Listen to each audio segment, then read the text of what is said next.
عمران خان ایک cricket star صرف تھوڑی سی کرکٹ کے اوپر باتیں کر کے کروڑوں روپیہ سال کا کما سکتا تھا. اس کو تو کچھ کرنے کی ضرورت نہیں تھی. اس کو کیا ضرورت پڑی تھی ہاسپٹل بنائے یا بھرا بھرا پھرے یہ گندے گندے لوگوں سے گالیاں کھائے؟ کیا ضرورت تھی اس کو؟ کرپٹ لوگوں سے بے شرم لوگوں سے جو کہ کوئی ان کو فکر نہیں ہے کہ بیچارے آدھی آبادی ہماری ملک کی 2 وقت کی روٹی نہیں کھا سکتی. آدھی آبادی پوری ہائٹ پہ نہیں پہنچتی کیونکہ کھانا پورا نہیں ملتا. سٹنٹڈ گروتھ ہے آدھی 50% پاکستانیوں کی. 2.5 کروڑ پاکستانی بچے اسکولوں سے باہر ہیں. انصاف نہیں ہے. تھوڑا سا طبقہ امیر ہو رہا ہے. سارا ٹیکس کس سے اکٹھا کرتے ہیں؟ عام عوام اپنے ٹیکس سے تھوڑے سے لوگوں کو سبسیڈائز کرتی ہے. غریب امیر کو سبسیڈائز کرتا ہے بجائے امیر سے ٹیکس لے کے عوام پہ خرچ کیا جائے. ظلم کا نظام ہے. اور یہ لوگ تو مجھے کیا ضرورت پڑی تھی کہ ان سے ہر دوسرے دن کو برا بھلا کہوں, ان سے اٹیک کروں؟ مجھے تو نہیں ضرورت تھی. آرام سے میں ان سے ملوں. سارے 2-3 تو میرے فینز ہی تھے, کرکٹ کے شوقین ہوتے تھے. آپ کو پتا ہے میاں صاحب کو تو کرکٹ کیپٹن بننا چاہیے تھا, غلطی سے پرائم منسٹر بن گئے.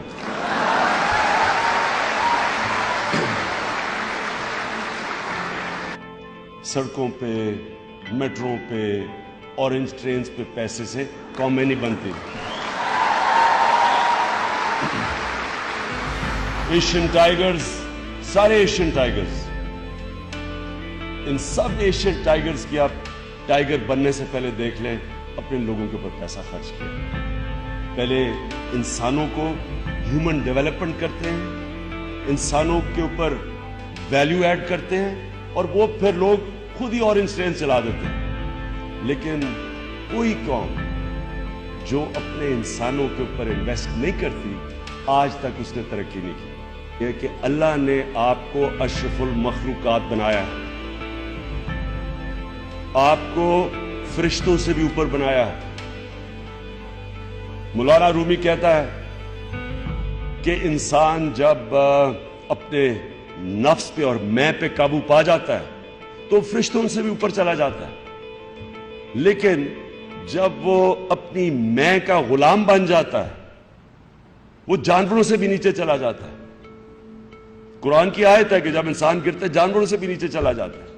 جانور تو کھا کے پیٹ بھرتا ہے, اس کے بعد وہ اس کے سامنے شیر کے سامنے ہرن پھرتے رہے, اسے پرواہ نہیں ہوتی, کھا پیٹ بھرا ہوتا ہے اس کا. یہاں تو پیٹ ہی نہیں بھرتے جانوروں کے, کیونکہ جب انسان میں انسانیت نہ ہو وہ عقل مند جانور رہتا ہے. انسان تو انسان تب ہے کہ جب اس میں انسانیت ہو.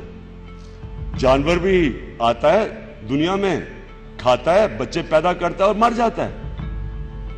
تو انسان تو تب ہے جب اس کو یہ فکر ہو کہ میں کسی کو جواب دے ہوں, میں کسی مقصد کے لیے اس دنیا میں آیا ہوں. نہیں تو وہ بھی کھا پی کے چلا جاتا ہے. آپ جب نماز پڑھتے ہیں آپ کیا اللہ سے مانگتے ہیں؟ 5 وقت کی نماز میں ایک ہی چیز مانگتے ہیں نا, کہ اللہ ان کے راستے پہ لگا جن کو تو نے نعمتیں بخشی. ایک ہی چیز مانگتے ہیں نا, باقی تو اللہ کا آپ شکر ادا کرتے ہیں. آپ اللہ کو کہتے ہیں کہ میں صرف اللہ تیری عبادت کرتا ہوں, تیرے سے مدد مانگتا ہوں, رحمان اور رحیم ہے تو. لیکن آپ مانگتے ایک چیز ہے کہ اللہ ان کے راستے پہ لگا جن کو تو نے نعمتیں بخشی. وہ کون تھے؟ وہ پیغمبر تھے. سارے جتنے پیغمبر آئے ہیں آپ ان کے راستے کے لیے ہر روز نماز پڑھتے. وہ جتنے بھی پیغمبر تھے جن کے اوپر اللہ نے نعمتیں بخشی, جن کے لیے آج ہم مرنے کے لیے تیار ہیں, کب سے ہزاروں سال وہ دنیا سے چلے گئے, آج بھی ہم مرنے کے لیے. آج بھی لوگ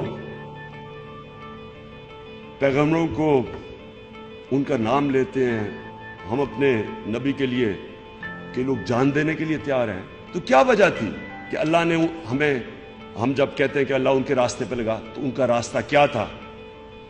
سارے پیغمبر, جتنے بھی پیغمبر آئے تھے وہ حق اور سچ کے لیے آئے تھے, وہ سوشو اکنامک جسٹس کے لیے آئے تھے. حضرت موسیٰ رومن جو فرعون تھا اس کی فرعونیت کے خلاف آئے تھے، انصاف کے لیے آئے تھے۔ حضرت عیسیٰ کے اوپر ایک بڑی زبردست کتاب ہے، ایک رضا اسلام نے لکھی ہے، The Zealot۔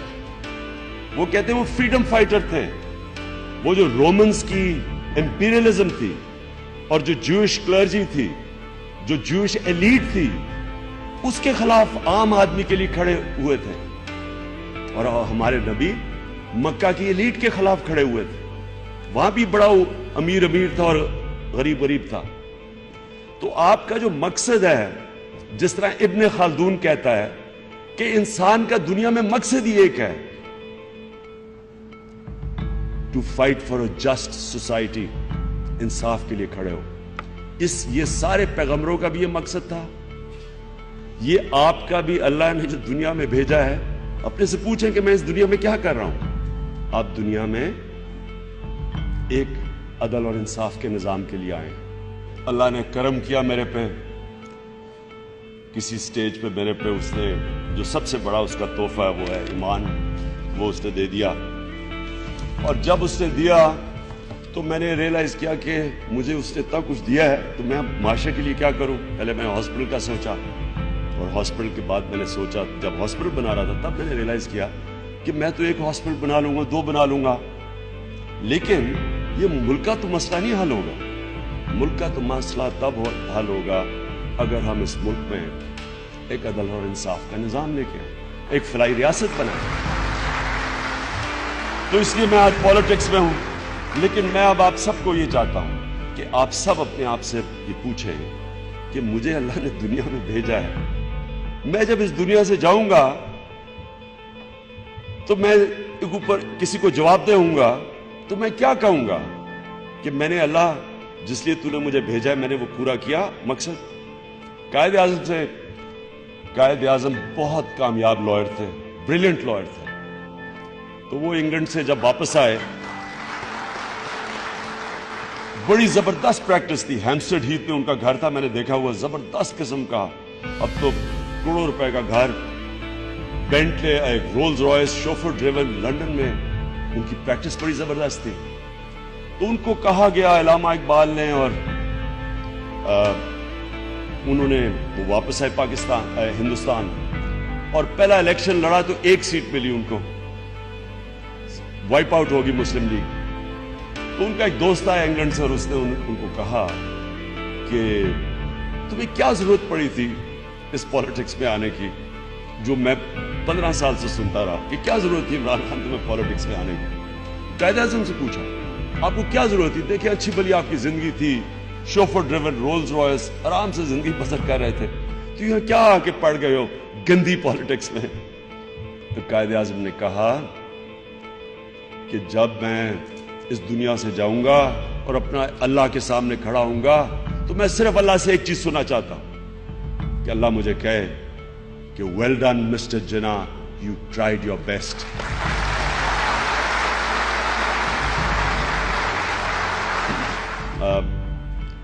مجھے ذلیل کریں گے لوگ، مجھے یہ بھی بڑا میں نے سنا عمران صاحب آپ کیوں سیاست میں جا رہے ہیں، لوگ آپ کو ذلیل کریں گے، لیکن ایک ایمان والے انسان کا یہ عقیدہ ہے، ہمارا ایمان ہے کہ اللہ کے علاوہ کوئی ذلیل نہیں آپ کو کر سکتا، یہ ہمارا ایمان کا حصہ ہے، اور یہ آپ کو آزاد کرتا ہے۔